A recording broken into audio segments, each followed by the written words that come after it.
Welcome to the Customer Wins Podcast, where business leaders discuss their secrets and techniques for helping their customers succeed and in turn grow their business. Hi, I'm Rich Walker, the host of the Customer Wins, where I talk to business leaders about how they help their customers win and how their focus on customer experience leads to growth.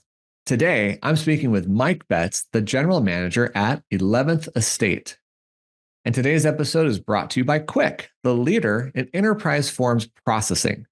When your business relies upon processing forms, don't waste your team's valuable time manually reviewing the forms. Instead, get Quick. Using our Form Extract API, simply submit your completed forms and get back clean, context-rich data that reduces manual reviews to only 1 out of 1,000 submissions. Visit quickforms.com to get started. All right, I'm excited to talk to our guest today, who I met over a year ago, I believe, and we've always gotten along, so I'm excited to bring him on the show. Mike Betz is the general manager at 11th Estate, bringing 20 years of experience and understanding in wealth management to the table. His prior roles include working at Summit Wealth Systems, F2 Strategies, SS&C, and he served on the advisory boards for Morningstar and Orion. Mike is also a certified financial planner. Mike, welcome to the Customer Wins. Hey, glad to be here. Thanks for having me on. Yeah, I'm excited to talk to you today. So for those who haven't heard my podcast before, I talk with business leaders about what they're doing to help their customers win, how they built and deliver a great customer experience, and the challenges to growing their own company. Mike, let's understand your business a little better. How does your company help people? Yeah, so what we do is we process securities class action recoveries. And what that means is there's billions of dollars out there in shareholder recoveries every year. Most of it goes unclaimed. We help advisors and their clients make it easy to just go and get the funds that are entitled to them. We do a lot of stuff behind the scenes to make that happen, but our goal is just take all the friction out of it and just make it easy, because advisors don't need one more job.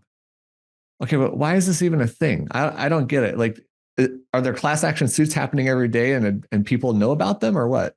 Pretty much. There's 200 to 300 new class action. Now, what we're talking about is securities class action. So we all, your vehicle, if you've owned this product or whatever, we're talking about is securities. So most of it's public equities, but also fixed income and derivatives and digital assets.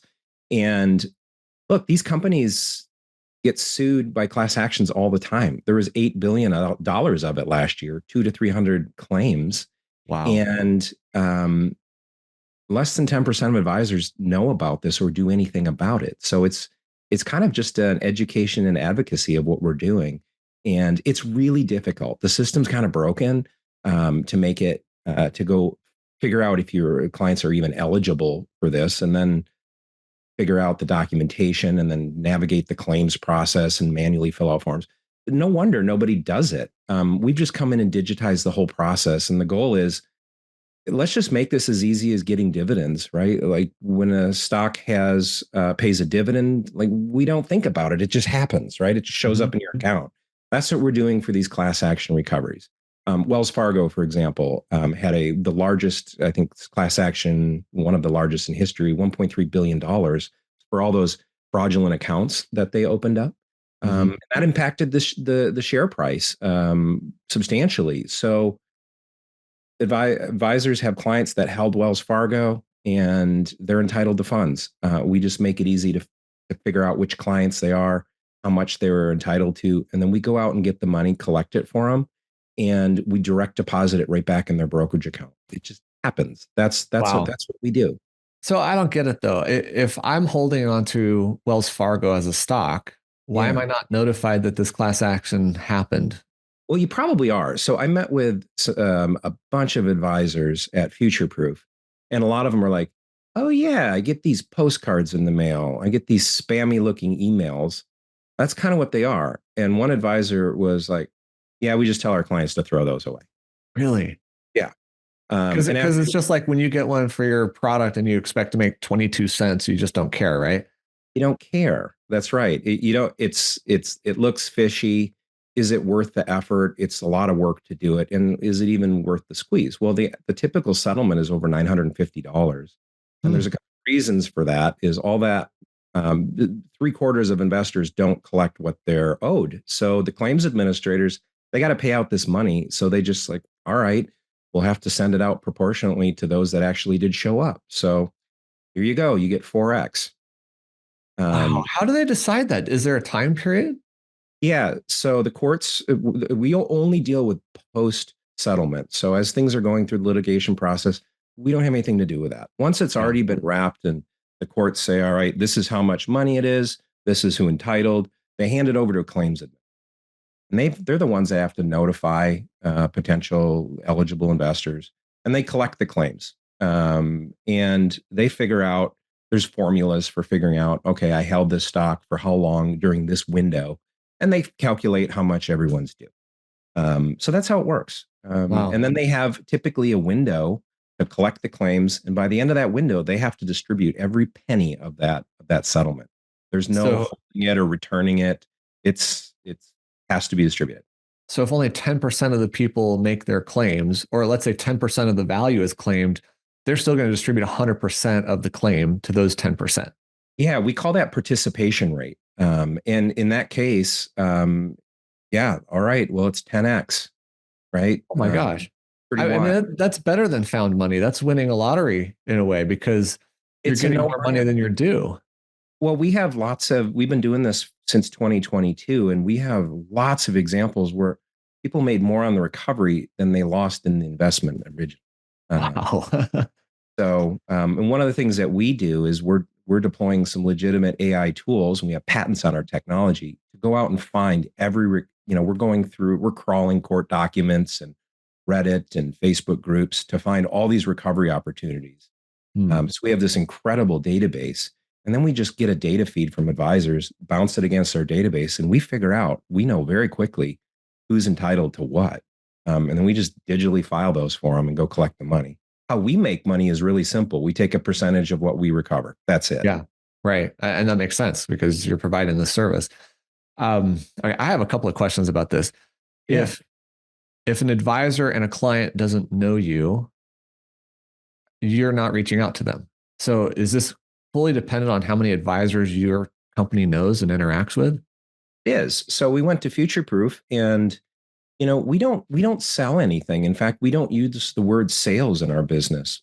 We're partnering with advisors to help them add this service and do this for their clients. And really, we don't need to sell. What we do is we just educate that this is out there. Nobody knows about it. We advocate that, look, this is something you should be doing. It's part of your fiduciary duties. It's worth it. And by the way, we can just do it for you and make it easy. So it's a no-brainer. So what is the advisor, when they enter into a relationship with you, what are they giving you to make this work? Yeah. So three things. One is we need a data feed. And a lot of times that looks like a custodian data feed, or even more effective is the portfolio accounting systems. Everything that we need to identify claims, process them, comes from those data feeds. So we set up a data integration. The second is a recovery services agreement where advisors are partnering with us and giving us permission to work on their behalf and process these for these. And the third is up to the firm. Most firms disclose to their clients in their ADV, like, hey, we're adding this on as our service now. You always have the right to opt out if you want to, but just letting you know, we're going to start doing this for you now. That's so it. In other words, if you don't want free money, you can say no. That's right. Yeah, you always look. Clients always have the right to do what they want to do. You always give them the option to opt out. That's their right. But we don't see that very often, as you might imagine. How do you handle privacy concerns when you're getting a data feed from this advisor? And did you get permission from the client to have this data feed? Yeah. So data security is obviously really important in what we're doing. And the SEC is starting to, I don't know, say crack down, but they're putting more responsibility on RIAs and wealth managers to do their due diligence on tech providers. And this is a good thing. We SOC 2 Type 2. We have all of the protocols and controls in place. We have to take really good safeguarding measures to take care of this data, or we don't have a business. Right. And then on top of that, we build everything on top of AWS. So that checks a lot of boxes as far as redundancy and data in the US and all of those things. So we're doing it all right. That's usually the first question that I get. Yeah, I'm sure. Yeah. Well, okay. So forgive me if I go into too much detail here, and you can stop me from going under the covers too far. But are you taking custody of the dollars, or does your fee come from the claims department? Or Yeah, how it works is we get authorization from the advisors and their clients to go collect this on their behalf. We go collect the funds, and when the claims administrator pays it out, they're paying it to us, and we're putting it in escrow. We're isolating those funds. okay, By the way, because this is class action, everything's public record, so you can track everything that we're doing publicly.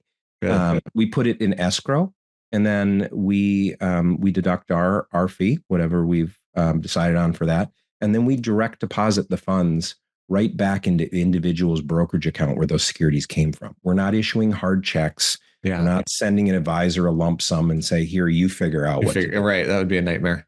And that's really the secret of our business. It's you got to service the heck out of people, and just you got to take all the friction out of it and just make it effortless. And that's what we do. And then you got to have just a seamless experience. That's what we're doing, and that's how we're going to win. My gosh. I mean, talk about a customer experience. So I'm a client, my advisor signs up for this, which is really no effort to them. And suddenly money shows up in my account. I mean, it sounds like it's just super simple. Is it harder than that at all? Look, there's a lot of stuff that we're doing on the back end to make it look that easy, and sometimes the best products and services are highly tech enabled, but you wouldn't know it. You get the tech out of the way, Yeah. and you just say, all right, which clients are due money, how much, and when should I expect to receive that? That's it. So Mike, you just said something. Impact. You just said something that's so critical to customer experience and customer success, which is you use the tech, but you don't start with the tech. You don't build your company and say, hey, look at how cool our tech is. You talk about what you just do for your customer. Instead, you focus on what their experience is. And the tech is just, oh yeah, that's just the engine under the frame. Like, let it go. Let it be what it is. Because you guys have built this amazing AI tool set, right? Yeah. And we were chatting like before this, and we're like, well, what are you guys? Like, well, we're a service. We're a tech-enabled service. We use AI in our tools to help us do these things. AI and technology are a wonderful force multiplier. But we're not a technology company. We deliver a service, which means we're delivering a business outcome for advisors. And let us worry about taking care of all the complications of how to make that work. Yeah. Just deliver the impact. That's what people care about. Right. All right. So a couple other questions that I think affect the client. Number one, do they have to hold the equity just as an equity, or can it be in a mutual fund? Do they get money back if held in a mutual fund? Yes. So this is public securities. It's not just equities. It's fixed income and all of the derivatives, commodities, digital. It's everything. But yes, it's whoever's holding the underlying securities. So of course, a lot of wealth managers are using passive securities like ETFs and open funds and things of that sort. And those apply. However, we work with the product manufacturers. We work for the portfolio managers at Van Eck or Franklin Templeton or BlackRock or whatever. We work with them and their portfolio managers hold that. So it's for clients and end investors that actually hold the underlying securities themselves. Okay. So if the mutual fund's holding it on behalf of their clients, does the client even know, or does their portfolio just grow because there was an infusion of capital? They don't know that, and they don't really have any visibility. And some of these funds are doing it. Some of them are doing it better than others. But we know from the claims administrator's reports that 2/3 of this money is not getting collected. Yeah. So maybe that 10, 20% that's being collected is by the institutions because they're perhaps more tuned into this. I don't know. Well, if we drill into that, it's 97% of individual investors don't claim the funds. Okay. And 2/3 of institutions do not. So Wow. it's a little better on the institutions, but not much. Okay. Man, this is incredible. Is the reclaimed money taxable? Yeah. So it is a loss recovery. So and this is kind of up to the tax accountants. We don't provide, I'm reminded by our counsel all the time, we do not provide legal or tax. You're not a tax advisor? Okay, shame. That's not what we do. But yes, it is. It's considered a recovery of loss and goes into short and long term gains, offsetting those. Okay, nice. How did you learn about this opportunity to become the general manager? And Yeah. So I Evan Rappaport was the founder of SmartX, and we worked together when I was at Black Diamond, and he was just launching his TAMP, and we got to know each other. And this is a just a wonderful business with lots of great people in it. That's kind of how we met, or just kind of organically. And I met Evan years ago. We just stayed in contact through the years, doing different things. And he's exited SmartX and he joined Social Leverage, which is a really, really high quality, reputable venture capital partner. And Evan is working with them as a limited partner. One of the things with venture capital that people don't realize is yes, they provide capital, but it's also advice and people. Evan said, I've got the perfect guy to come in and help navigate this institutional side of the business because there's so much nuance and it's a quirky business, right? And there's lots of interconnected parts. So that's how I get introduced. I met with the partners. I didn't know anything about this either. And I asked the same questions that you're asking me. I asked the same questions that advisors and clients are asking us. And you do the research and you're like, wow, how did I not know about this? This is wild. yeah, So, and then, I think it's a fantastic business model because you're helping people do something they didn't know about that's of real value. And I may have told you the story, months ago when we first started talking about 11th Estate, that back in college in the 90s, early 90s, I interviewed for a job where what this guy was doing was auditing the phone records for major companies line by line, getting all these statements for 2 years, 3 years, line by line, no AI, by the way, yeah, and finding discrepancies and saving companies hundreds of thousands of dollars in refunds. And then he would take 25% or something like that. And the guy was just making bank because there was this, call it arbitrage if you want, this opportunity. it is a way, in a way. Yeah. So you were doing that, or somebody was doing that? No, I interviewed for the job. I didn't like the guy, so I didn't take the job. Fair enough. Fair enough. Yeah. No, I think that's amazing. And let's talk about Futureproof because you've brought it up a few times. And I unfortunately didn't get to go this year and see it in person, but you had told me that you guys were doing some pretty cool things to attract people. And again, I'm going to use this as just an example of how you think, Mike, in terms of building a customer experience that drives people and attracts them to what you do. So what was it you did at the booth to attract people? So first of all, Futureproof. Have you been before, or did you just miss? I have not, and I'm not sure everybody on the audience is going to know what that is. So talk about the conference a little. So everyone's familiar with the traditional conference space, right? Everyone packs into the ballroom of a Marriott, in the basement of Marriott, for a few days, and a lot of that hasn't really been a lot of innovation in the last 30 years or so. Futureproof has come along, and they're like, well, what are people getting the most out of conferences? Like, well, it's networking, having a little bit of fun, and typically a lot of the business happens with the more informal conversations. People are relaxing, the guards are down, and you're just having real conversations.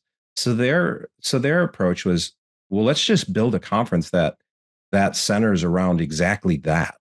And so it's out in Huntington Beach. It's all outside, right across the street from the beach. And it's very, West Coast business casual. I mean, you have people wearing shorts and polos to, sundresses, and it's just very casual. People are outside in the sunshine. It's kind of like Schwab Impact cross Coachella in a way, a little bit. It's really fun. They do this one-on-one matchmaking of meetings, super effective, and they just promote networking, fun, and great experiences. They've done a fabulous job. Nice. So at this conference, your booth is a tent, essentially, and so we did a tent, and there's a lot of swag at these conferences, and gosh, I was like, what are we going to do for swag? Isn't that like the hardest question? We struggle so much with swag, and like, what's worked best are socks. Really? People love socks, but nobody needs another fidget spinner. Nobody needs another, Squeezy. stress ball or whatever. So we're like, okay, what is it that we actually do? And Evan is just a marketing genius, and you've got to make some noise. We live in a very noisy world, and you've got to do something bold to get people's attention. So they're like, well, what do? We essentially find money people didn't know they had. We give them free money, essentially, right? I mean, it's kind of reductive, but all right, well, then let's just give away money, right? So we put a postcard of very simple of what we do, and I put a $2 bill on it. Nobody spends $2 bills. It's kind of a novelty. In fact, there are a lot of young people there. They're like, is this real? This looks fake, right? I've never seen one of these before. So that's what we did. And the other thing we did at our tent was we set up this cash cube, where you get in, money blows around, you grab as much as you can. And we thought that would be a fun way to do this. We put fake money in there. And what we did is we picked 3 charities, Steve Zushin's Rally for Rangers, Jamie Hopkins Finser Foundation, and then Charity Water, which Judd Mackerel, who you've had on the show, recommended. And we said, all right, for every dollar or bill that someone grabs in this cash cube, pick a charity and we'll have fun. And it was, so anyway, we have fun, got a lot of attention for it. And I think it was on brand for what we're trying to do. You got to make it fun. I love it. I love it because, yeah, you're right. Being on brand with how you give away something is actually really, really hard to do. And the idea that you give away money and you're like, let's just give away money. It's an insane idea in a lot of ways, because people are like, I'm not going to give away dollars. That doesn't make sense. How do you brand that? How do you recall people to that? But I think you guys just understood that people will be attracted to it. They'll be blown away by it. And choosing the $2 bill is brilliant. So yeah, kudos to you guys. That's great. I wasn't even sure how we were going to do that, but turns out you can go to the bank and order them. They ship it in, and here you go. Can you reveal how many $2 bills you gave away? So I got 1,000 bills, and we went through a lot of them. Nice. Most of them. So here's the other cool thing about your swag. It's returnable. Yeah, you're not going to return a fidget spinner, right? But we're going to be in Schwab Impact here, in just a few weeks. So we'll use that for that. But yeah, it's completely returnable. Yeah. But I had to do my research as like, all right, you can put a sticker on it, but it's got to be removable, so it's not considered defacing currency. Okay, we'll figure it out. But I like these. We have a really fun team, Social Leverage, and Evan and founder Stan. We come up with ideas, and then it's like, yeah, let's do that. And then it's like, okay, let's figure out how to do that. So I bought this cash cube on Amazon, shipped it to my house. We set it up in my garage and tested it out. And we're like, all right, now how are we going to get this to Futureproof? I'm in Minnesota. So my wife and we went to TJ Maxx, got this biggest suitcase we could find, and jammed it in there. And that's how we did checked luggage, and that's how we got it there. So it's kind of, okay, it's great to have. And I think this is kind of indicative of great products too. And this is just a microcosm of what I did, but it's one thing to have a great idea, but there's so much craftsmanship and problem solving to figuring out how you're actually going to do it. And I think that happens with fintech product. There's tons of ideas, but figuring out how you're actually going to do it and deliver it is really hard. That's where a lot of the work is. And it always twists a little bit, right? Like what your idea going in, coming out, it's going to be a little bit different. And that's okay. It should be that way. If you're taking the voice of the client and learning as you go, it should be that way. So you remind me of 2 things that I think about in my business. So number 1 is efficiency stems from good design, which means you're not going to get efficiency if you're not thinking through how to really play out the parts and the process and the people and therefore the tech, which you guys are obviously doing. The second thing is the idea of simplicity is actually very, very hard to accomplish because it requires you to fully understand your client. You have to understand what experience they're going to have, how they think, what they're trying to accomplish, really be on their side of the table in order to then design something that is simple. Yeah. I mean, I know you love little quotes and anecdotes. I do too. Mark Twain, I believe, had a quote. It's like, hey, I didn't have time to write you a short letter, so I wrote you a long one. Right. Right. So, yeah, it takes a lot of work to make things so simple. And so I've done professional dog sled racing for over 15 years. And when you look at the equipment with dog sledding, it looks very simple. But there is an incredible amount of engineering that has gone in to making it that simple. And there's some elegance to it in that the less complicated it is, the less failure points you have, right? Mm. The less weight that you have. Yeah. Simple things that you can fix quickly on the fly when things inevitably go wrong. And I've learned a ton about business, life, and leadership from running dog sled teams. One of them is equipment and technology. Yeah. So that's what we do with our product is how do you make something so simple? And, some of our early designs were, all this detail about the claims, where it's at in the process. And okay, you've got to have all that reporting, but ultimately, I was like, guys, let's just give them a Domino's pizza tracker. All right. Like, let's just make it easy for them. I mean, Domino's is probably going to want to collect some royalties or something, but it's a brilliant, everybody realizes like, and maybe they're doing it behind the scenes, maybe they're not, but the experience is great. We've Yeah. received your order. Catherine put it in the oven. It's on the rack cooling, ready to pick up, right? Like, how can we take that idea from outside our industry, apply it to what we're doing? And that's really when you're making great products. I was talking to a friend of mine last night who's a great product designer. You have to start with what the customer's problem is and fall in love with their pains and problems. Yeah. And then you back into what it takes to deliver to solve that. And we know that great design matters, especially in technology, because you could have the best tool in the world, but if it doesn't get adopted, it doesn't matter, right? And design matters a lot, particularly for getting that adoption. Yeah, I love that. I love that line of say. thinking. No, it's great. I love that line of thinking of bringing outside ideas in. It's one of the things I do with this podcast. I've had a magician, custom suit maker. Oh, I had really? a golf pro. I've had these people outside our industry. One of my favorite conversations was with the CEO of Alamo Drafthouse Movie Theaters. They have Okay. one of the best experiences for movies you're ever going to find. And so I had Shelley Taylor on, and she came in and talked about how they did that, why they did that. And I think that's all inspiring for how we in our fields can also use these experiences to give us ideas. Going back to your idea of Domino's, one of the ideas we've been stealing is Chipotle. If you've ever ordered on the Chipotle app, you get to build your meal and name who gets this portion, who gets this portion. They write your name, or type it out, whatever, on a sticker on your burrito and your bowl. Yeah. And that's actually being infused into our new product. And how our user goes through the process of selecting forms and building accounts with those forms. Like, here's Mike's account, here's Sarah's account, here's whatever. So I love that you're thinking that way, because I don't hear a lot of people say that. They're so focused on this is how we do it in our industry, and they're not looking outside to say how is it done best in class somewhere else. Yeah, there's a saying. It actually came from Scott Galloway.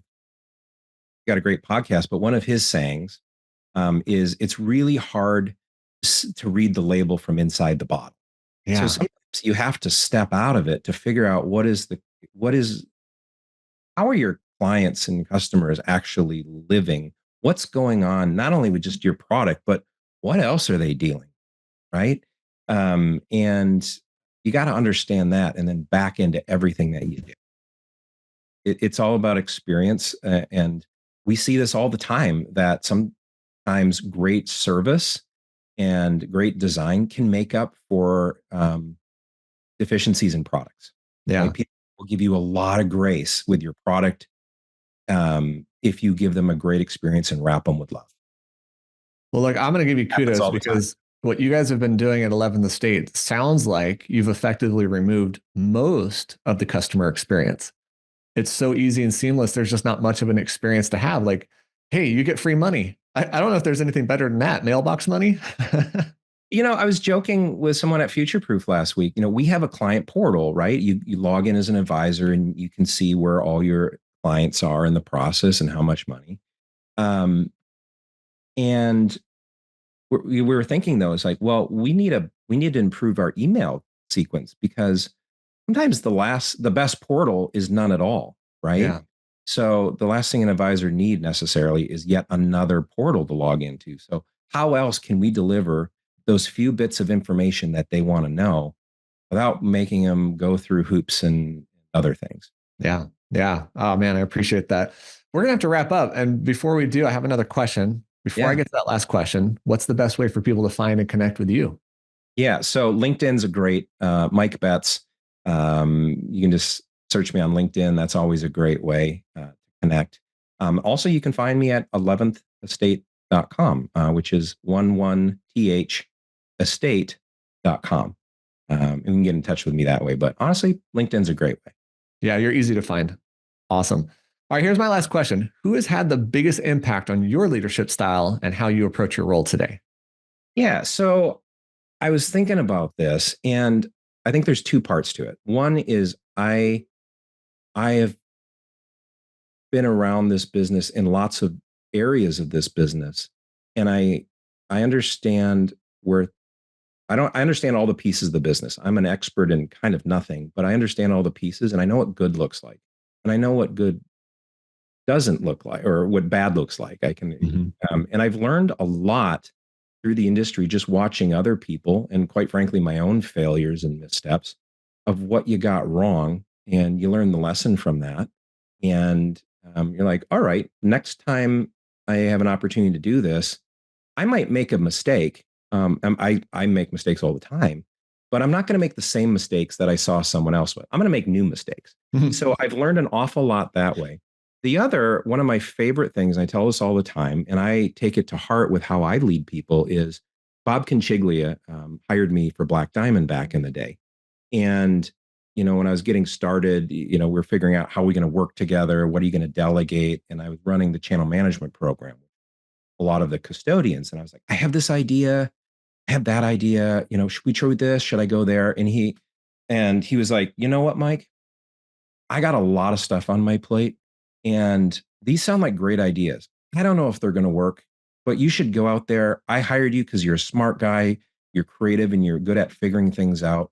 There is nothing, for the most part, that you could go out there and screw up so badly that we couldn't figure it out and fix it on the back end. So go out and swing the bat, brother, and let me know what you need. So I think there's a lot of richness to that. Okay, go out and try things. It's okay to make mistakes, and make sure you have leaders that have your back. There's some psychological safety. If we're talking culture in a company, the number one thing that I've found, not even close, is that psychological safety. Yeah. Bob Conchiglia has been a really, really good friend and mentor over the years. And that's one of the best lessons that I've learned. Such an excellent one. What a great leader he must be. I mean, to give people that grace to go out and make mistakes is so important as a leader. Yeah. And give them the safety net. Yeah, I could talk. And also about this. Hire smart people, give them a job, let them own it and be accountable for the outcome. And then you support them. That's how it should be done. That's how I want to be managed and led. That's how I do it for other people. And I've learned it from people getting it right and seeing it done wrong. Yeah, you are singing our song. We talk about empowering people to do their best work. If I hire somebody to do their best work, let them go do it. And if they screw up, they'll learn and do better. It just gets better and better with time. Yeah, man. Honestly, we could talk about this all day because this is one of my favorite topics, Mike. So let's stop the recording and let's go do another one. All right. Well, you know what? We've been talking about this for a while, that we just chat on the phone or Zoom, or it's like, geez, we should have just recorded that. I know, right? Some of those candid conversations, they're a lot of fun, and I think that's where some of the best insights come out of. So. Yeah, well, that's my goal with this podcast, is to have those type of candid conversations. All right. I want to give a big thank you to Mike Betz, the general manager at 11th Estate, for being on this episode of The Customer Wins. Go check out Mike's website at 11thestate.com. And don't forget to check out Quick at quickforms.com, where we make processing forms easy. I hope you've enjoyed this discussion. We'll click the like button, share this with someone, and subscribe to our channels for future episodes of The Customer Wins. Mike, thank you so much for joining me today. Thanks for joining me. You're a great host, and you always ask just dynamite questions. So thanks for doing what you're doing. Appreciate it. Thanks for listening to the Customer Wins podcast. We'll see you again next time, and be sure to click subscribe to get future episodes.